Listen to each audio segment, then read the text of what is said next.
here.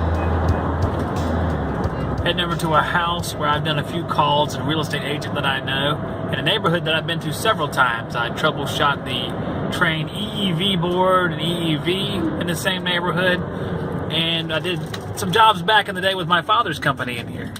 So definitely familiar territory. Low-lying, as you can see right down here. There's the water. It floods frequently. Sometimes this road's impassable, and when it is, no one can get out of here. So let's see what's going on. I was barking, I could hear the noise. Let's see if that contactor's pulled in. We have no power or something like that.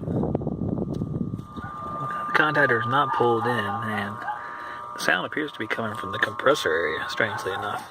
It's odd. I'm not quite sure why that would be. 73 on a suction, 275, so it's a little bit elevated there.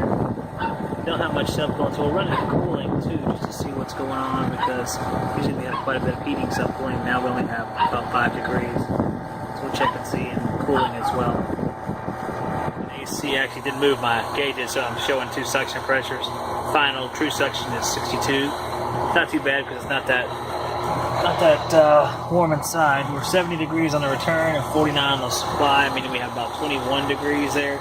So airflow probably a little bit low. Probably due they have one of those allergen filters that has the pleats every 1/4 inch or so, like real thick pleats. So I'm sure that's what's causing the problem. To take that filter out and change it to a normal one, I'm sure the airflow will improve quite a bit. But they have some allergy problems, so that they're probably not going to do that. But overall, it's okay. Just a little bit short on airflow.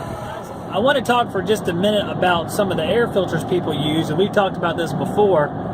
But I just did a service call, and what it was is I was going there because I heard a buzzing noise. It turned out it was just this electrical hum, but nothing to be alarmed at.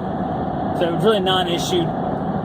Didn't really need to go. But since I was there, I checked out the heating cycle and cooling cycle. The strips were working fine. It's a heat pump split system. Heating pressures were a little bit high, but we were off the charts as far as testing because it was 67, 68 degrees outside, and we had a chart that went up to 60. It was an old Bryant heat pump from 2001.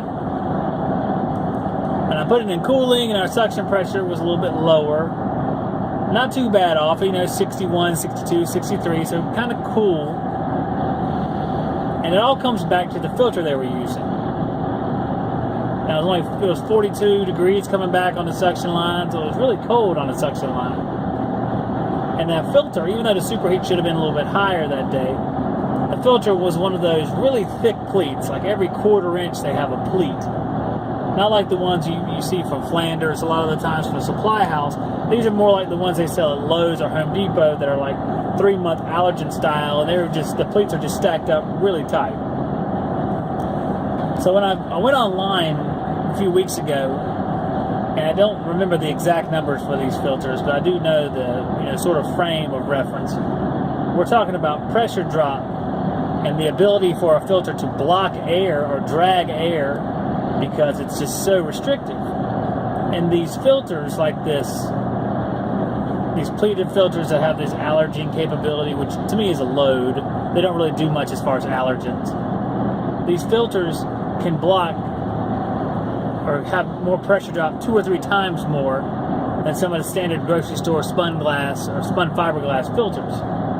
So to me, I like sticking with rock stoppers, the fiberglass filters. I call them rock stoppers because they don't have that high percentage of filtering particles down to 1 nanocron or whatever they're going to say it is, a zacron. They don't really have the ability to filter down that far, but I mean, if you're really worried about allergies and things like that, you want to get something like a media air cleaner or electrostatic filter or UV supplies. I mean, stuff you buy in a 1-inch variety, I think is only going to cause trouble for your blower, as evident by this last service call I was on.